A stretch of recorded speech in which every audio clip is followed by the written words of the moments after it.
नमस्कार, tasty bite recipe या चॅनलमध्ये सर्वांचे खूप खूप स्वागत आहे। आज आपण वांग्याची भाजी बनवणार आहे। वांग्याची भाजी बनवण्याची ही खूप सोपी पद्धत आहे।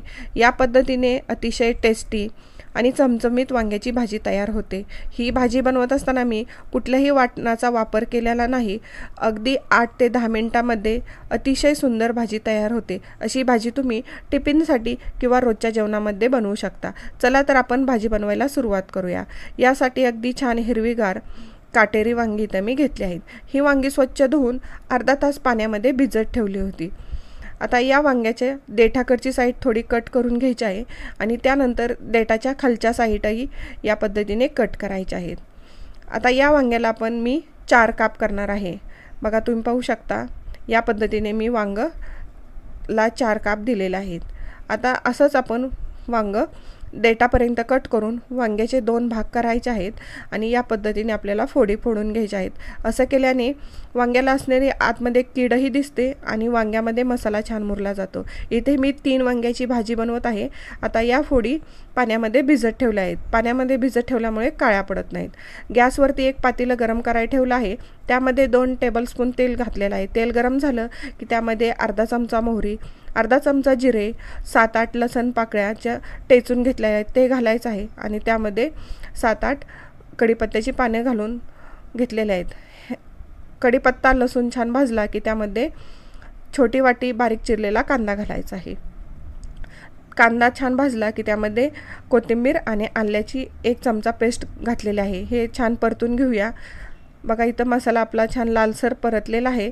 आता त्यामध्ये वांग्याच्या फोडी घालून घ्यायच्या आहेत। त्यातलं पाणी निथळून वांग्याच्या फोडी यामध्ये घालून घेतलेल्या आहेत आणि आपण तेलावरती ह्या थोड्या परतून घेऊया।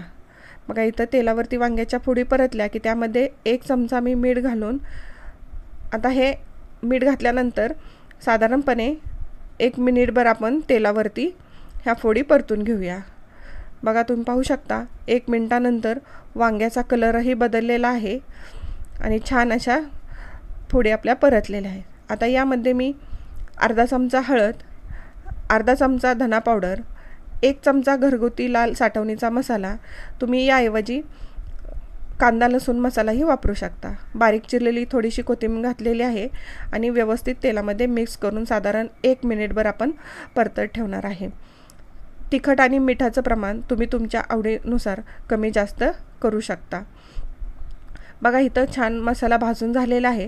आता यामध्ये बारीक केलेला भाजलेल्या शेंगदाण्याचा 2 चमचे कूट घातलेला आहे आणि त्यानंतर अर्धी वाटी पाणी यामध्ये घालायचं आहे आणि व्यवस्थित मिक्स करून घ्यायचं आहे। बघा इथं मी अगदी छान व्यवस्थित मिक्स केलेलं आहे। आता यावरती एक आपण ताट झाकून ठेवूया छोटंसं आणि त्यामध्येही पाणी घालायचं आहे आणि लो टू मीडियम गॅसवर 8 ते 10 मिनिट आपण ही भाजी शिजत ठेवणार आहे। अशाच नवनवीन रेसिपी पाहण्यासाठी टेस्टी बाईट रेसिपी या चॅनलवर तुम्ही नवीन असाल तर सबस्क्राईब करा। सबस्क्राईब केलं असेल तर लाईक आणि शेअर करायला विसरू नका। 10 मिनिटानंतर पाहू शकता ताटावरचंही पाणी आटलं होतं आणि अगदी छान या पातेल्यातलंही पाणी आटलेलं आहे। अगदी मस्त अशी आपली इथं भाजी तयार झालेली आहे। आता या वांग्याचा देठ शिजलाय का पाहूया। देठ शिजला म्हणजे अगदी भाजी आपली मस्त तयार झालेली आहे। बघा इथं थोडंसं पाणी दिसतं आहे पण गॅस बंद केल्यावर हे पाणी आटून गेलेलं असतं। आता यामध्ये मी बारीक चिरलेली थोडीशी कोथिंबीर घातलेली आहे आणि गॅस बंद केलेला आहे। आता ही भाजी आपण एका प्लेटमध्ये काढून घेऊया। तुम्ही पाहू शकता अतिशय छान मस्त चमचमीत अगदी मसालेदार आपली भाजी इथं तयार झालेली आहे आणि ही भाजी अगदी झटपट तयार होते। कुठल्याही प्रकारचं वाटण न वापरता अगदी मस्त चमचमीत आणि टेस्टी भाजी इथं आपली तयार झालेली आहे। अशा पद्धतीने तुम्ही वांग्याची भाजी नक्की करून पहा। अशी भाजी खाल्ल्यानंतर तुम्ही अगदी बोटं चाटत राहाल।